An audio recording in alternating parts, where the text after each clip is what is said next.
Hello everyone, আমি প্রিয়াঙ্কা দে টাউটিরার। আজকে যে টপিকটা নিয়ে কথা বলবো সেটা হচ্ছে যুদ্ধ।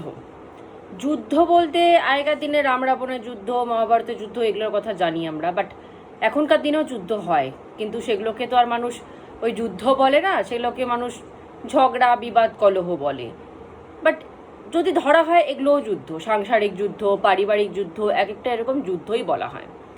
তো যুদ্ধের না প্রচুর নিয়ম কানুন আছে।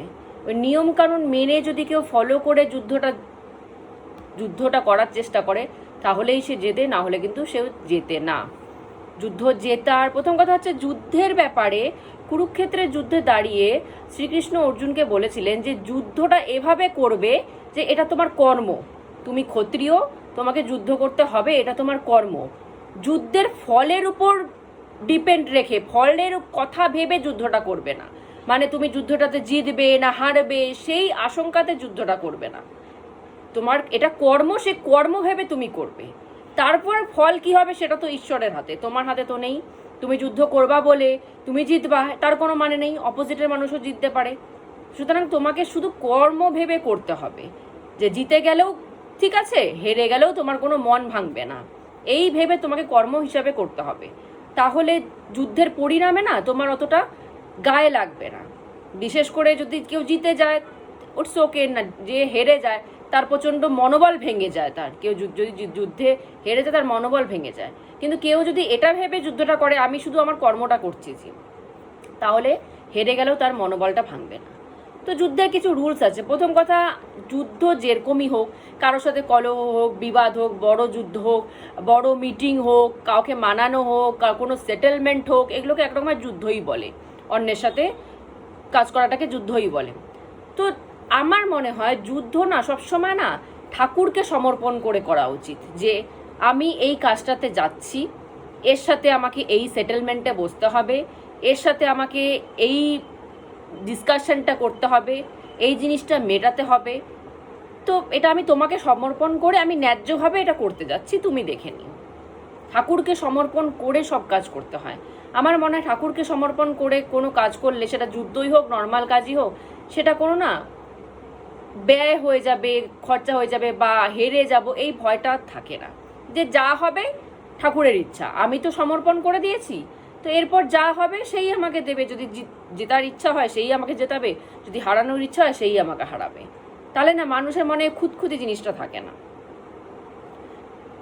যখন পাশা খেলা হয়েছিল মহাভারতে, তখন যদি যুধিষ্ঠির শ্রীকৃষ্ণকে সমর্পণ করে পাশাটা খেলতো তাহলে কি সে হারতো?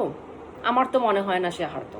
যদি তাকে সমর্পণ করে করা হতো যে আমি পাশাটা খেলতেছি, এটার পরিণাম কি হবে আমি জানি না, আমি তোমাকে সমর্পণ করে করলাম, পরিণামটা তুমি দেখে নিও।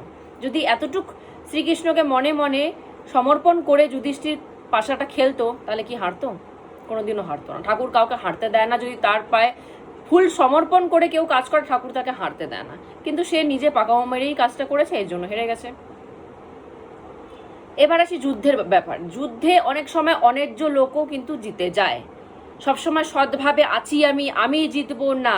অনেক সময় অপোজিটের পার্টি যারা অন্যায্য তারাও কিন্তু অনেক সময় জিতে যায়। এটা কারণ আছে অনেক কিছু। ওই যে প্রথম কথা, সমর্পণ করে করি নাই, সৎ কাজই করছি কিন্তু ঠাকুরকে সমর্পণ করে করিনি, সেটা তো হারের কিন্তু একটা ভয় থেকে যায়। আর আমার মনে হয় যুদ্ধটা না এরকম করে করা উচিত যে আমি হারবো না জিতবো আমার কোনো যায় আসে না, আমার শুধু কর্মটা করতে হবে। কেন কর্ম থেকে আমি পিছাতে পারবো না। আমি হেরে যাব ভয়ে যে আমি কর্মের থেকে পিছিয়ে গেলাম, তা করা চলবে না। এটা কর্মেরই জগৎ, কর্ম থেকে কেউ ভাগতে পারে না।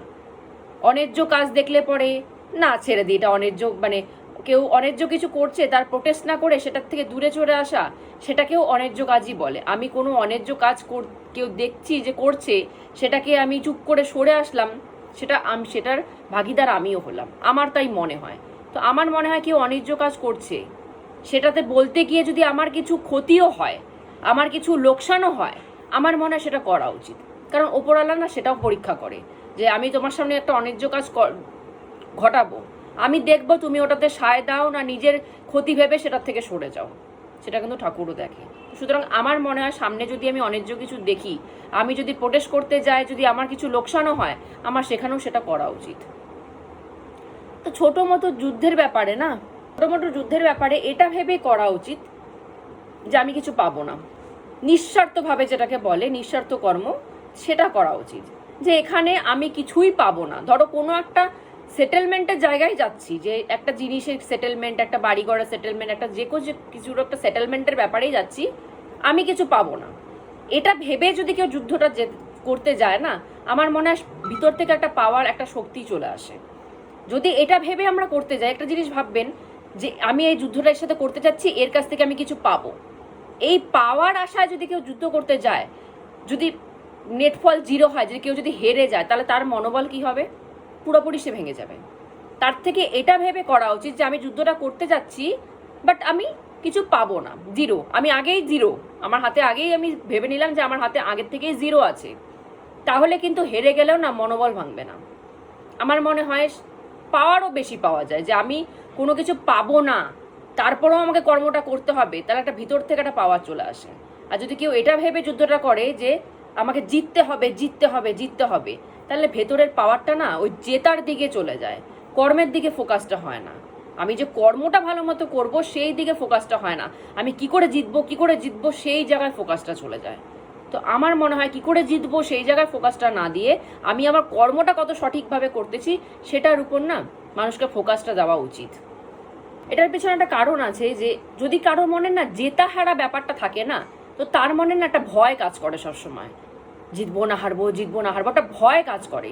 হেরে গেলে কি হবে, মানুষের মনে আগে নেগেটিভটাই আসে, তো হেরে গেলে কি হবে, এটা ভয় কাজ করে। কিন্তু আমি যদি আগের থেকেই নিজের মনকে বুঝিয়ে দিই যে আমি যুদ্ধটা করছি কোনো কিছু পাওয়ার আশায় না, পুরা 0, আমি কিছুই পাবো না, তাহলে সেই ভয়টা আর থাকে না, হারার ভয়টা থাকে না। যে যুদ্ধটা করতে যাচ্ছি, পেলে পেলাম না পেলে নাই, এই মনটা নিয়ে যদি কেউ যুদ্ধটা করতে যায়, তাহলে তার পাওয়ার আশা না রেখে যদি কোনো কিছু করা হয় না, তাহলে মনোবলটা প্রথম কথা ভাঙে না, সেকেন্ড ভয়টা কাটে যায়। আর যখনই একটা মানুষের মন থেকে ভয় কাটে যাবে না, সে কর্মটা 200% দেবে। আর যদি মনের মধ্যে ভয় থাকে, সে কর্মটা করতে গিয়ে খুঁতখুত করবে। একটা জিনিস আমি আরেকটা জিনিস এটার সাথে অ্যাড করতে চাই, সেটা হচ্ছে ভোগী আর ত্যাগী। যারা ভোগ করতে চায় না, যে আমি কিছু পাওয়ার আশায় কিছু করছি, তার মানে ভোগ, পাওয়ার আশা মানে হচ্ছে ভোগ। তো আমি যারা ভোগী হয় না, তাদের হারানোর অনেক কিছু থাকে। যারা ত্যাগী হয়, যে আমার কিছুই পাওয়ার আশা নেই, আমি তো সব হারিয়েই বসে আছি, আমার কিছু হারানোরই নেই, ত্যাগী যারা, তাদেরকে হারানো যায় না, কারণ তারা অলরেডি হেরেই বসে আছে, তারা সব কিছু খুইয়েই বসে আছে, তাদের কাছে কিছু হারানোরই নেই, তারা নিজের মনের কাছে যুদ্ধে জিতে গেছে। যারা ত্যাগী হয় তারা নিজের মনের কাছে যুদ্ধে না অনেক বড় অনেক জায়গায় জিতে থাকে। তা ত্যাগীকে না হারানো যায় না, ভোগীকে হারানো যায়। যাওয়ার পাওয়ার ইচ্ছা আছে, লোভ লালসা আছে না, তাকে হারানো যায়। কিন্তু যে ত্যাগী, যে অলরেডি ত্যাগ করে বসে আছে, যার পাওয়ার ইচ্ছাই নাই কোনো, তাকে একটা মানুষ কি করে হারাবে? তো এই কথাগুলো বললাম, কথাগুলো অনেক ডিপ লেভেলের কথাগুলো, জ্ঞানগুলো বের করতে না আমারও নিজের লাইফের সাথে নিজে সংঘর্ষ করতে হয়েছে। যখনই কোনো কিছু দেখি যে পাওয়ার জন্য কিছু করতে যাই না, মনে একটা খুঁতখুত ভয় কাজ করে, পাবো কি পাবো না, না পেলে কি হবে। কিন্তু যখন ওই পাওয়াটাকে মন থেকে সরিয়ে দিই যে আমি কিছুই পাবো না, কিন্তু তবুও আমি কর্মটা আমি করবো, কর্মটা আমি ছাড়বো না, তখন একটা ভিতর থেকে আলাদা একটা পাওয়ার চলে আসে, যে আমার তো হারানোর কিছুই নেই, জিতে গেলাম, হেরে গেলাম, কোনো ব্যাপার না, হারানোর তো আমার কিছুই নেই। তো তখন না ত্যাগ জিনিসটা না এতটা সুন্দর, যে ত্যাগ করতে পারে সেই জানে যে ত্যাগের মর্ম কি। শুধু ভোগ যারা করে না, ভোগের মর্ম এক, ভোগ মানে হচ্ছে আমি ভোগটা ভুগে নিলাম, আমি তৃপ্তি হয়ে গেলাম, ব্যাস শেষ। কিন্তু ত্যাগের মর্ম না সারা জীবন থেকে যায়, ভোগের মর্ম সারা জীবন থাকে না। ত্যাগের একটা ত্যাগের মর্ম সারা জীবন মনকে খুশি রাখতে পারে, ভোগের মর্ম না সারা জীবন মনকে খুশি রাখতে পারে না। ভোগ কিছুক্ষণের জন্য মনকে খুশি রাখে, ত্যাগ সারা জীবনের জন্য মনকে খুশি করে দেয়। তো ত্যাগী মানুষকে হারানো যায় না, ভোগী মানুষকে হারানো যায়। যখনই কোনো কিছু ভোগের ইচ্ছায় আপনারা যুদ্ধ করতে যাবেন, হারার ভয় থাকে। যখন কোনো কিছু ত্যাগ করে যুদ্ধ করতে যাবেন, হারার ভয় থাকে না। সুতরাং যুদ্ধের না অনেক নীতি আছে। অনেকে আছে আমি সৎভাবে কাজ করছি তবু হেরে যাচ্ছি, কেন?